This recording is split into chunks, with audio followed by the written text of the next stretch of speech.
ಮಗುವಿನ ಒಂದು ವ್ಯಕ್ತಿತ್ವದ ಬೆಳವಣಿಗೆ. ಹಾಗಾಗಿ ಇಲ್ಲಿ ಮಗುವಿನ ವ್ಯಕ್ತಿತ್ವದ ಬೆಳವಣಿಗೆ ಉತ್ತಮವಾಗಿ ಆಗಬೇಕು ಅಂದರೆ ಆ ಶಾಲೆಯ ಒಂದು ಪ್ರಗತಿ ಮತ್ತು ಅಲ್ಲಿನ ಒಂದು ಶೈಕ್ಷಣಿಕ ವಾತಾವರಣ ಕೂಡ ಉತ್ತಮವಾಗಿರಬೇಕಾಗ್ತದೆ. ಈಗ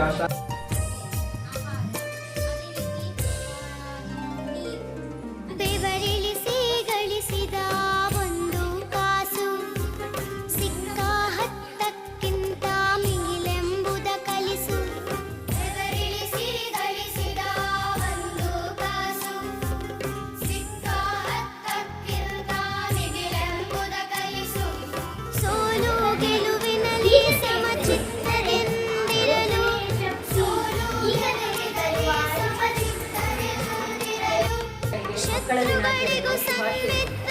ಸರ್ ಎಲ್ಲದೂ ಹೇಳಿದ್ದಾರೆ. ಮಕ್ಕಳ ದಿನಾಚರಣೆ ಬಗ್ಗೆ ಅಭಿವೃದ್ಧಿ ಬಗ್ಗೆ ಎಲ್ಲದೂ ಮಾತಾಡಿದ್ದಾರೆ.